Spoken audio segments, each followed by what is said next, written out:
Hello everyone, in this video we'll check if Samsung Galaxy A17 is equipped with AI-generated wallpapers.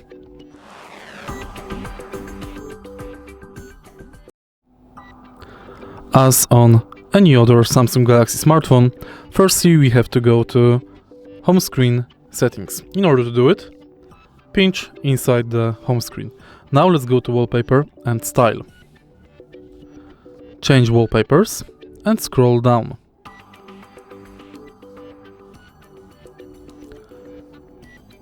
Unfortunately, this smartphone is not equipped with AI-generated wallpapers. If it were, right here on the bottom of the screen, you should have Creative Wallpaper function. If you find this video helpful, please leave like, comment and subscribe.